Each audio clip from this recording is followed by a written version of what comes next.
All right, it is 10, so we will get started.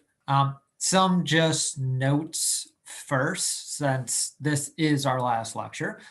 Just wanted to go over like what to expect for the final, as I usually get that question. So the final will be comprehensive. And what I'm thinking right now is what I've done in the past is that the final will probably be all multiple choice. I might have some short answer on there, but it will be vast majority multiple choice. Um, One, to make my life easier in grading all the finals. Um, and even if you don't know something, at least you'll have a chance this time to get maybe like 1 out of 5 chance. The final exam will be 2.5 hours. That's what it's scheduled for. I'll put the equation sheet up that you can use on that. Let's see what else. It is cumulative. So it is going to cover everything we've learned in Gen Chem. And the best way to probably study for this is one, go back through our tests that we have online and the tests from the previous years, make sure we can do those problems. Then in reviewing, I would probably, look at the problems that are very math intensive. Those usually take the longest to learn. And then once you have those finished, just go back through the other problems we did in class, and those will probably be much faster to review. The good thing, I think, about chemistry is that it really does build on itself. So hopefully when you go back and look at the older chapters, most of that stuff hopefully is ingrained in your head by now, like unit conversions, how to use a periodic table to get moles, going from moles to atoms and all that. Yes, I do say I will not see you on the next one on the YouTube videos. Yes, I do. Which is, yeah, I won't go into that. And you won't see me after this video either, unless you want to schedule a one-on-one meeting with me. That being said, if you do have questions during the course of your studying, feel free to reach out to me by email, and we can definitely set up a meeting. If I don't respond to you in 24 hours, feel free to just send me another email. Sometimes emails do get buried. And I just accidentally, like a lot of times what will happen is I'll look at the emails on my phone at like 6 a.m. when I first wake up, and then I'll forget that I saw it, and then it'll be marked as read on my email. So yeah, if I don't respond, just feel free to get at me at that time. Yeah, that's it for this video. I'll see you in the next one. I felt like I needed some kind of catchy way to end all my videos. And when I first did my video, was making those, that's the first thing that came up to my mind. And then it just kind of stuck. So I think that's better than please like, subscribe, and all that good stuff. All right, so let's get to our presentation there. Yes, I'm only 960 more subscribes away from actually making money from YouTube. So we're almost there.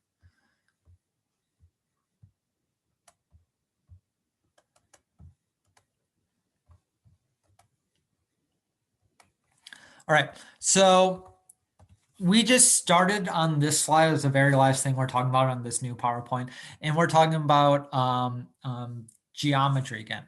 And actually, I just started sharing this, but I'm gonna stop because I just want to remind you, if you do not have this sheet up or printed out, it's on Blackboard, it's going to be impossible to do these problems. And like I said, this sheet will be provided to you on the final exam, so you don't need to memorize anything from here, but you need to be able to read it. So if you haven't yet, make sure you have that pulled up or you have it printed out. All right, let's go back to the PowerPoint.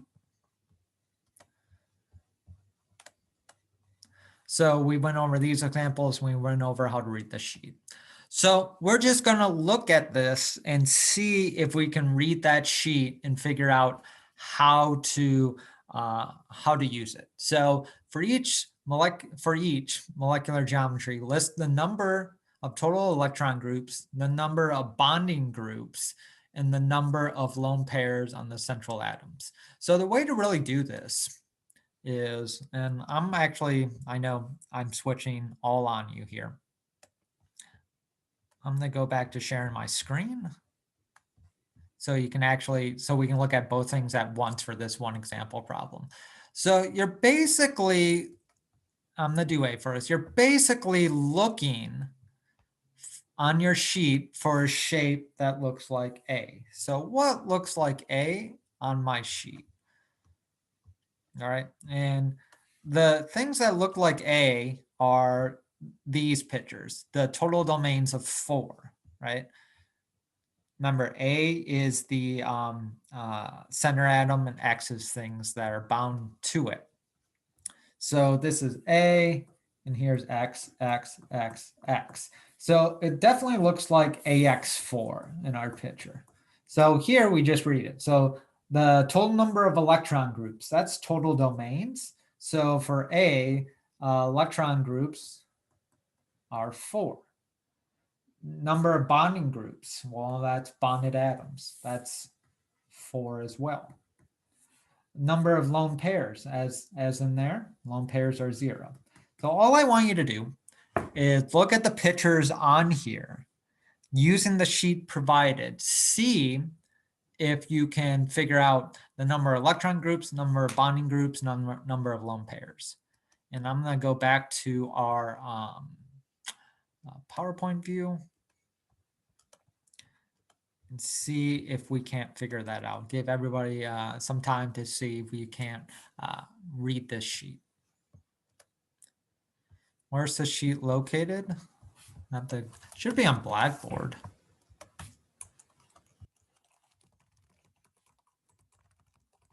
least I thought I put it up.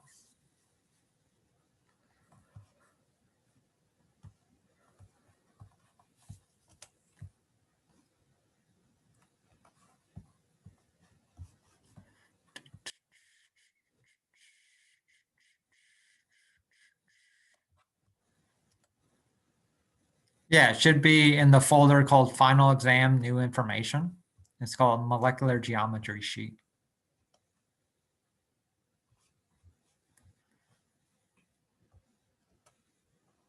Yep, that's where you'll find it. So let's take a couple minutes and see if we can't learn to read this sheet.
As always, if you have questions, just send me a message and I'll help any way I can.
So the sheet is under course content. You go to final exam, new information, and it's called like molecular geometry sheet.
All right, let me do B in case we're having some problems, in case you're not quite sure if you're doing it right.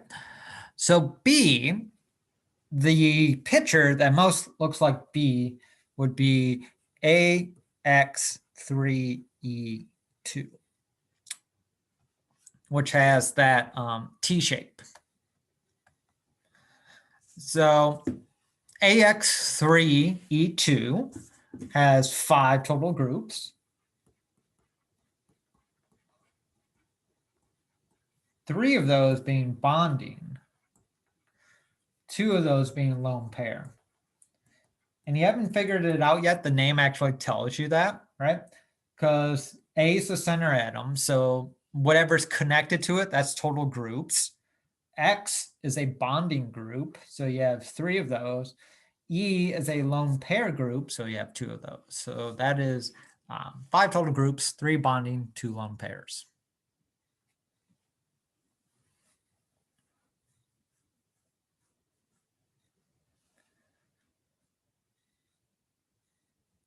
So I'll just give a couple more minutes for this and then I'll go through the rest.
All right, so for C, 6 total groups. Oh, gotta get the pen out.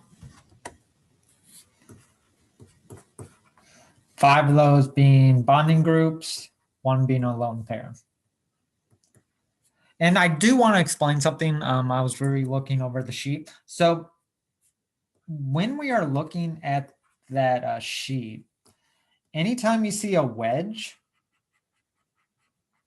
right, The wedge is trying to say that this is coming out of the page towards your face. Anytime you see dash lines like that, that means it's going behind the page, right? Because we're trying to show 3D molecules on a 2D surface.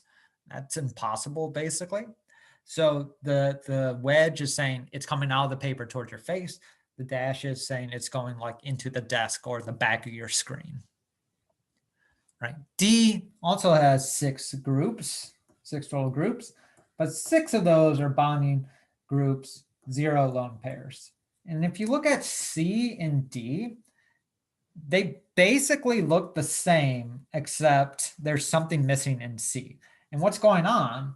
Instead of an atom, there's a lone pair of electrons, but it has the same geometry. Same thing for E. C, D, and E all look very similar because they all have 6 total groups.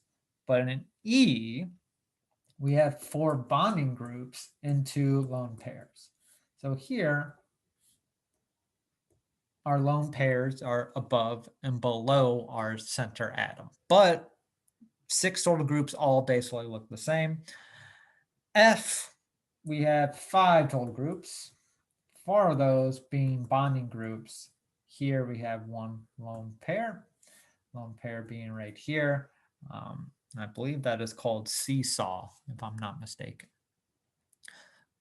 All right, so any questions about using the chart provided to figure out electron groups, bonding groups, or number of lone pairs?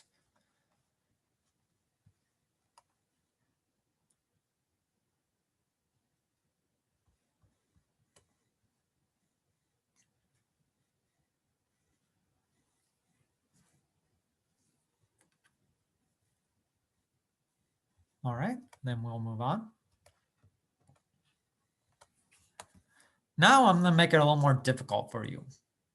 Given the molecular formula, what is the electron geometry, molecular geometry, and bond angles for each molecule? So I'll do A for us. So the first thing we need to do, step 1, pretty much the only step, but step 1, draw the Lewis structure. So we practice these a lot, so they're coming back. So we find phosphorus on the periodic table, element 15. And phosphorus has a total of 1, 2, 3, 4, 5 electrons around it. And then we have 3 fluorines. And I have to make my Lewis structure like we've talked about in the past couple of weeks. So I'm going to follow the octet rule if I can. So it's going to, each one of those fluorines is going to bind to the middle of the phosphorus. And we'll have 1 lone pair up. Now I understand you're not going to be able to do that as fast as I can. So don't feel like if it takes you a few minutes to figure out one of these structures, that's not the end of the world. Plus, I also have the answers written down because I already did these.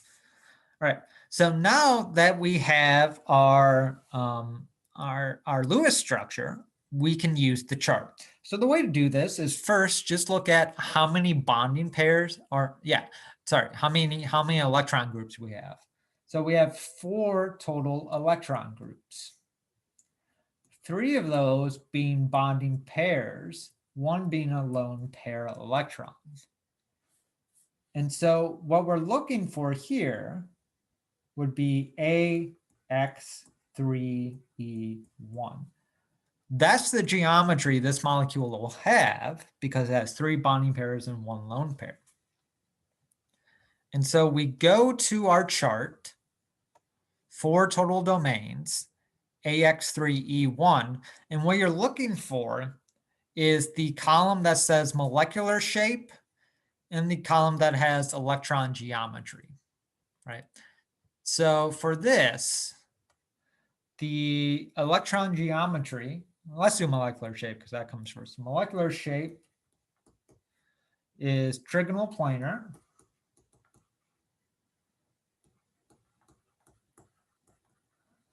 The electron shape is tetrahedral.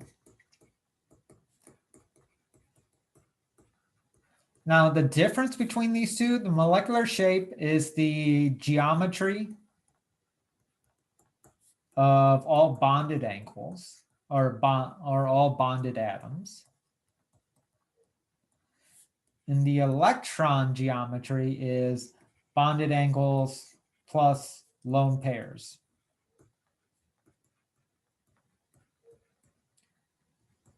So molecular geometry is just telling you the shape of all the atoms that are in bonds. The electron geometry is telling you the shape of the bonds plus the lone pair electrons, what overall geometry they're making. And the last thing we need for this is the bond angles, and that's at the very end of your sheet. And the bond angles for anything that has 4 electron groups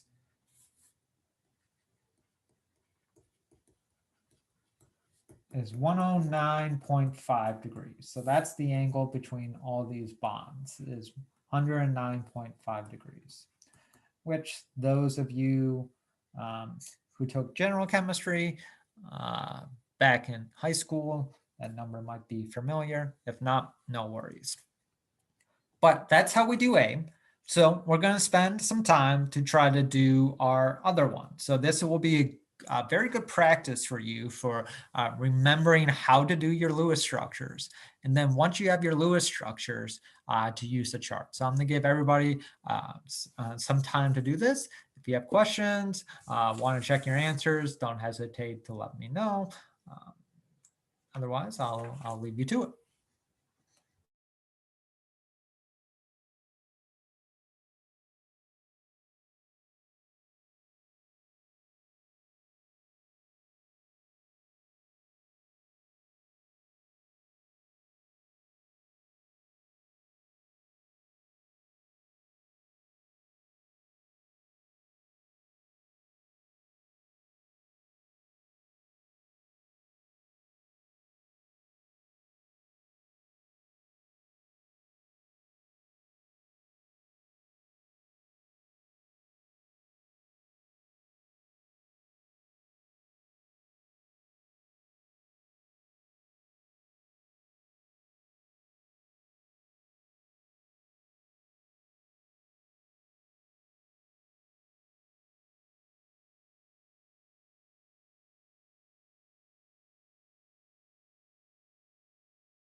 All right, so I'm going to be doing these periodically just to keep the class moving along. So SBR2, so S looks like this, 6 electrons, BR has 7.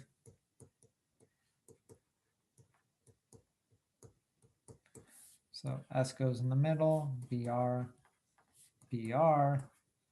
1, 2, 3, 4, 5, 6. 1, 2, 3, 4, 5, 6, 7. 1, 2, 3, 4, 5, 6, 7. Bond, bond. Everything has 8. So electron groups would be 4,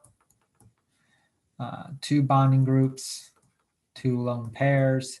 So what you're looking for there is AX2E2. The electron geometry is tetrahedral, just like we had in A. Molecular geometry is bent, just like in water. So this basically has the same structure as water. Bond angles would be 109.5. So basically the same thing as A. The only difference is molecular geometry, because we only have 2 things bonded now instead of 3.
All right, so for C, so this is A, B, C. Carbon has 4, hydrogen 1, Cl has 7. Got 3 of those. So remember our rules. Carbon is usually always in the middle. Hydrogen only needs 2 electrons. Therefore, everything will look like that. And C is basically the same as A and B, in that we have 4 electron groups. All of these are bonding pairs now, no lone pairs. So this would be AX4. The electron geometry is tetrahedral, like in A, B, and C. The molecular geometry is tetrahedral. And that's because we don't have any lone pairs, right? So if you have 0 lone pairs, the geometry of the electron groups is the same as the molecular geometry, because the electron groups are molecules, right? So the only time the electron geometry and molecular geometry are different are when you have lone pairs. So we don't here. The bond angles again, 109.5 degrees.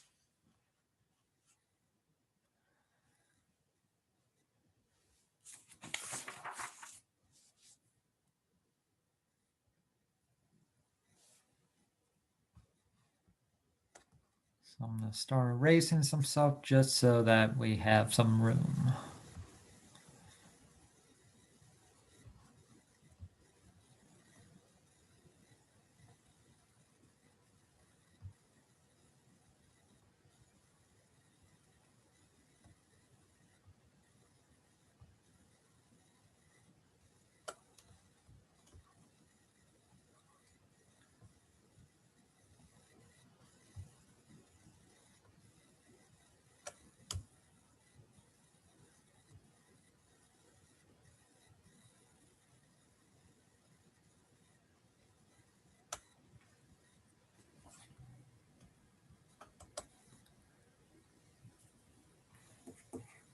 D, carbon has 4, sulfur has 6. Here we'll have to do a dreaded double bond to make sure that each atom has 8 electrons. And just as a tip, I get asked this question usually when going over this. When we're doing these geometries, I only care about the center atom. I don't need like the geometries of the other atoms as well. Like sulfur does have its own electron and molecular geometry, but I only care about the center atom. So let's look at carbon here. Carbon only has 2 electron groups, both of those being bonded groups. So we're looking for AX2. So the electron geometry here is linear. Molecular geometry, linear. They're the same because we have no lone pairs. And the bond angle is 180 degrees. The distance between these two bonds is 180 degrees. It's a perfect line.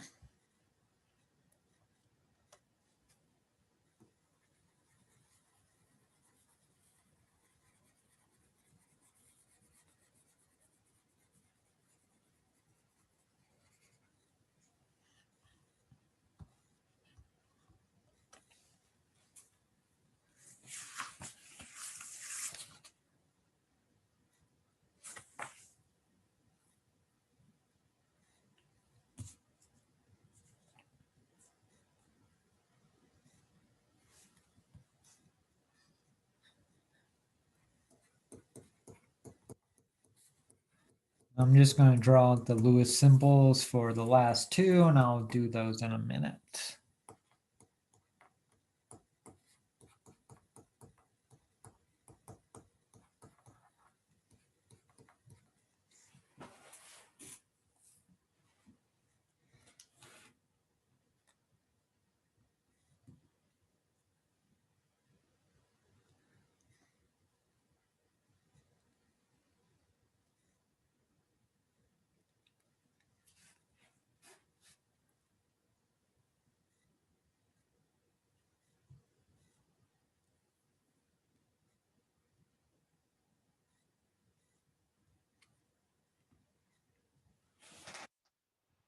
So here for E, carbon surrounded by 4 fluorines,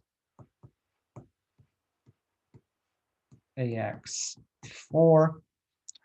Electron and molecular are the same thing, tetrahedral.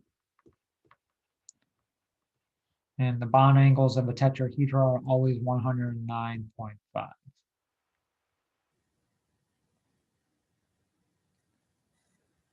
F.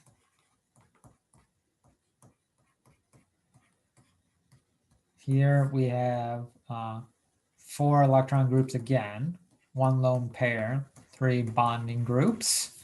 So that's AX3E1. So electron geometry is tetrahedral again, because we have 4 groups. But the molecular geometry is different. That would be trigonal. And the bond angles in a trigonal are 120. So here we're getting away from the 109.5 just because we have that one bonding electron group there. All right. So hopefully that was a good refresher on Lewis structures. And hopefully after seeing that done, 6 times, we have a good understanding on how to use our chart to figure out geometries. But any questions about figuring out these types of problems?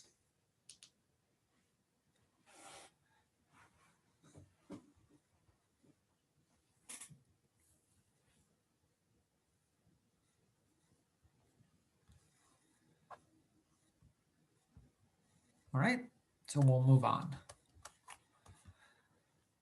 So question 3 is basically the same thing in that I want you to figure out the molecular geometry and sketch it. Now, let me just say, whoops. So we're going to skip this one in class because on the final exam, I can't ask you to draw these. So basically question 3 is just more practice for question 2. So here's more example problems if you were not quite getting the concept and you wanted more examples. So they're here for you.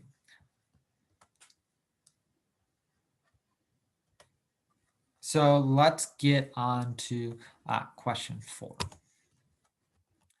The last thing that I have to teach you in general chemistry part 1 of a 2-part series. Those of you going on the Gen Chem 2 and you really enjoyed me, sorry, I will not be there. Those of you going to Gen Chem 2 and you did not enjoy me, congratulations. You won't have to see me there. So the last thing we need to look at is determining polarity. So we need 3 pieces of information to determine polarity. 1, what is the geometry? That's what we just worked on. 2, are there polar bonds or not?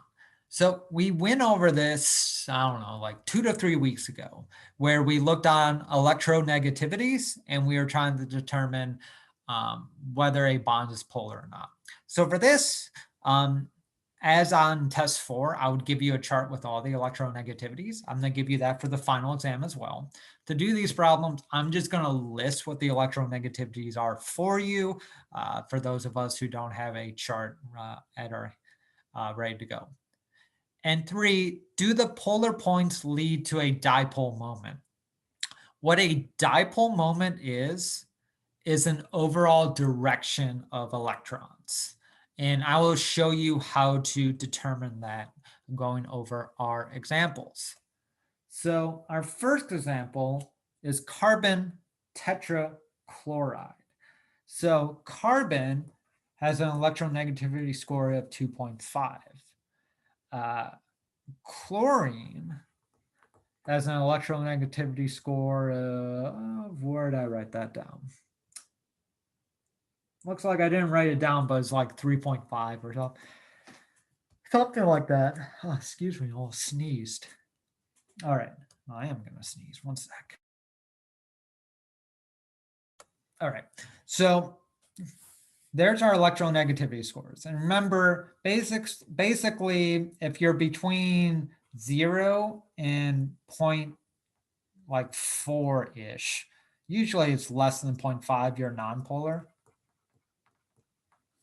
And anything above that is polar. And if you're greater than 2, you're ionic.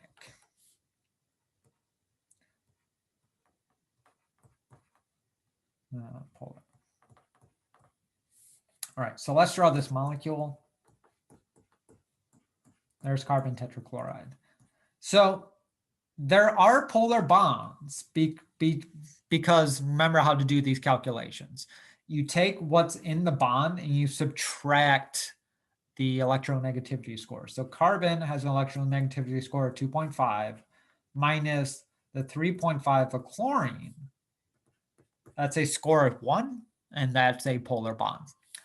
Now, when doing this, I'm going to show you how to draw polar bonds correctly, or rather dipole moments.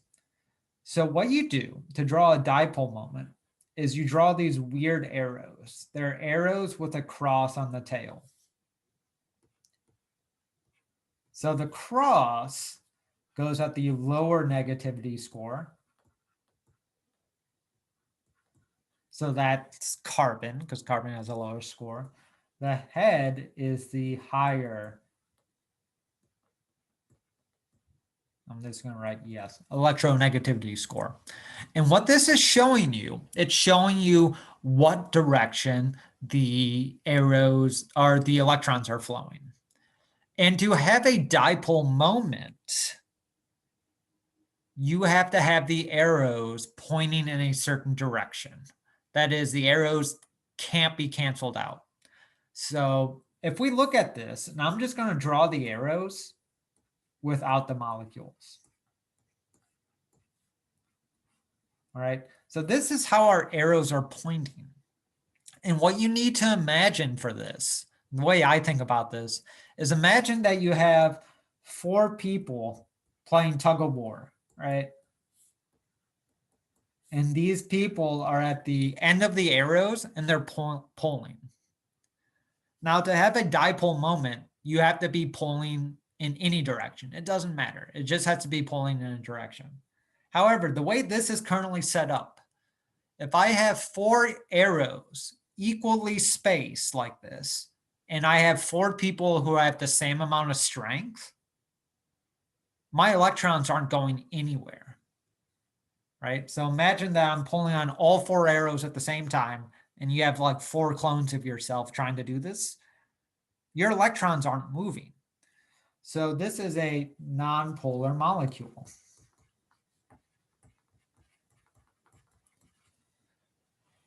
let's do the same exercise for CH3F, right? So carbon, we already said, has 2.5. Hydrogen has a score of 2.1. Fluorine has a score of 4. So I'm going to draw the geometry again. It basically looks like this. Carbon and hydrogen are not polar bonds, so they don't get the arrows. The only time you write the arrows are for polar bonds. Carbon and hydrogen. Carbon has a score of 2.5. Hydrogen has a score of 2.1. That's 0.4. That is nonpolar. However, carbon and fluorine, carbon 2.5, fluorine has a score of 4. That's a difference of 1.5, polar. So that does get an arrow. And now we don't have arrows canceling each other out. If I just redraw this with just the arrow, I only have one arrow.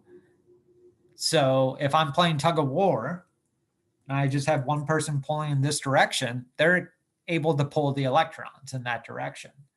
So this is a polar molecule. So that's what I mean. Do the polar points lead to a dipole moment? Those arrows have to not cancel each other out. All right. I know that's a lot of information. I know that's super confusing if you've never encountered dipole moments before. So just on our 2 example problems there, does anyone have any questions or anything, any comments, any confusions that I can help?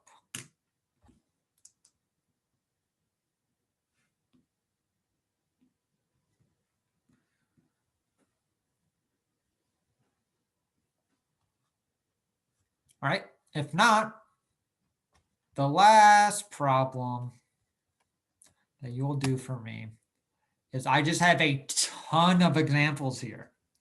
All of these examples, I will put up the answers to online because we don't have time to go over every single problem here. So here's more practice for you.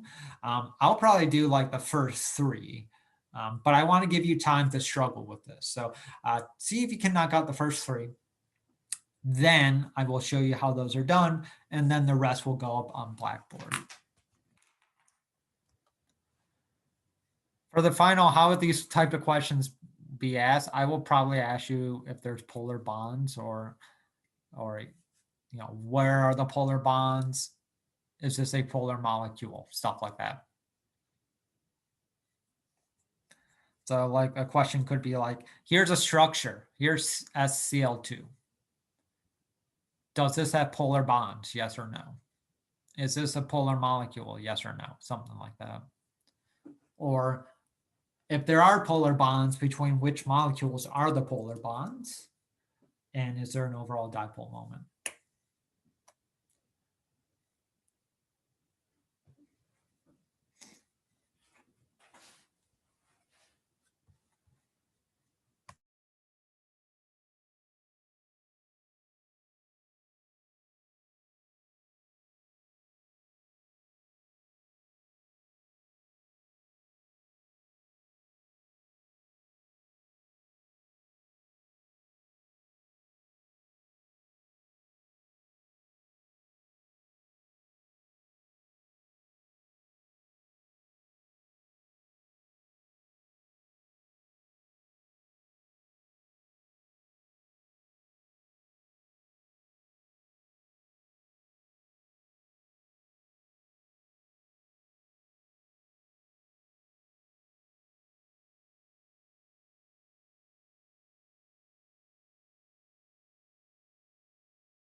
Oh yeah, I forgot to give you the electronegativity scores. That's going to be really hard if you don't have that sheet in front of you to do this. So sulfur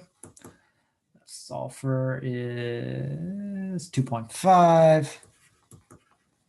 Chlorine is 3. Bromine 2.8. Silicon, in case you get that far, or if you just want to write them down for later reference, silicon is 1.8. Carbon's 2.5. Hydrogen 2.1. Oxygen is 3. Selenium. What is selenium? That's H. Selenium is 2.4. Iodine is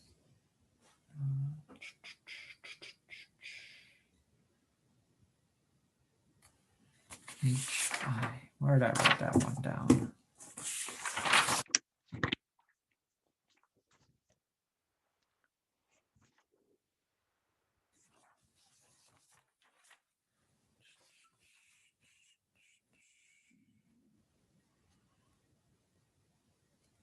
Iodine looks like I did not write down, so you might have to look that one up in the sheet. 2.5? Okay.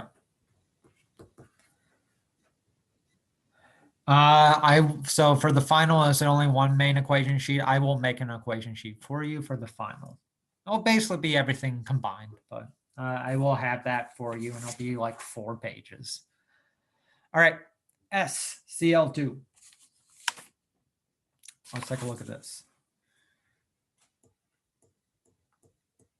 There's S. There's Cl. So the first thing we want to do is just the geometry.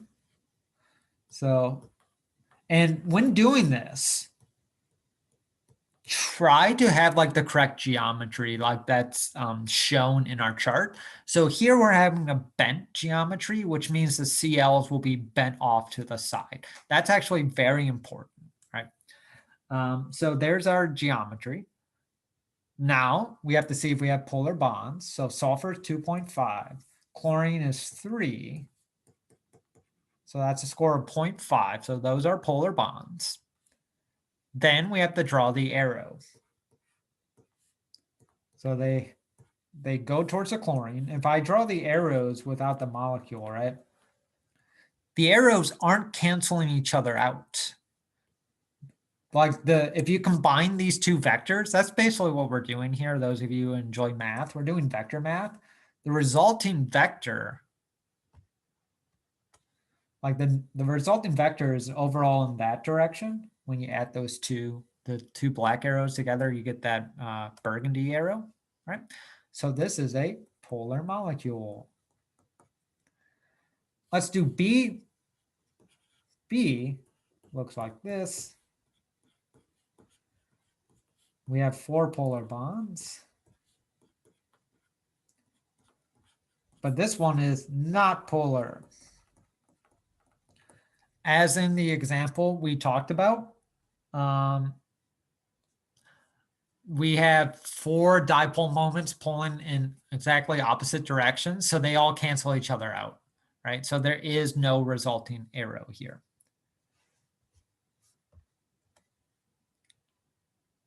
Why it has to be bent for A? Sure, because it has 2 electron groups and 2 bonding groups, and when you go to the chart, that's bent. If you want the more chemistry reason, right? Lone pair electrons are negative because they're electrons. Chlorines. These chlorine molecules have, 8 electrons around them, so they're extremely negative as well.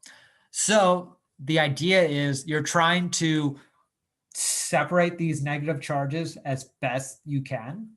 And just because of geometry, the best way to do that is through a bent conformation, because you really want to be separated from those lone pairs. You really don't want to be near them. And the best way you can do that without forcing the two chlorines closer together is the bent conformation. That's the actual science chemistry explanation. The simplified explanation is because that's what the chart says. If we just want to know at this point, that's what the chart says, that's fine with me for the final exam. If you're more interested in the science, that's the scientific reason. All right, lastly, BrCl5. This is a weird structure. So Br has access to the d orbital, so it can have more than 8 electrons. So it's going to look something like that. And there's one down here. So BrCl5 has 6 groups. However, when we look at these bonds, all the bonds are nonpolar. So if you only have nonpolar bonds, you don't have any arrows to draw. Since you have no arrows, it's by definition a nonpolar molecule. All right, so our time's up. And like I said, I will be posting the answer key, which will have all these structures and all these dipoles on there. But any questions before I sign off for the final time in 2020?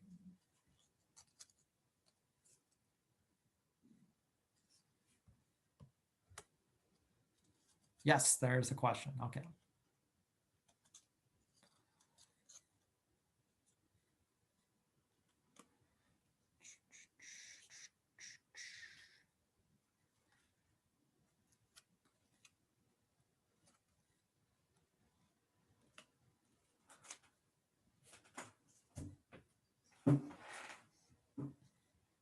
How long is the exam? You have 2.5 hours. Usually when I get this exam, the majority of people are done in 1.5 hours. How many questions are going to be on the final exam? I don't know, 70? I have no idea. I have not written. Can you test the final exam with us? I mean, I will be testing it before you take it. So that's what I'll be doing. Can I take the final exam with us? No, I already did that. I did that, what, way back in 2006. I took the final exam to Gen Chem 1. Was that 2006? Sounds like it. Yeah. And I got a B in the class. So see, you can become a chemistry professor even if you get B's in Gen Chem 1. I think I got a B+ in Gen Chem 2. I did get an A in organic though, and a B+ in biochem, which is weird because that's what I got my PhD in, but whatever. Anyways, enough for me rambling. I hope you learned something. Hope you've enjoyed our time together. Like I said, if you have questions, please feel free to email me. But this is the last time we'll meet as a small group in 2020. So good luck on the final. Study hard. And I will not be seeing you anytime soon unless you want to. Take care, everybody.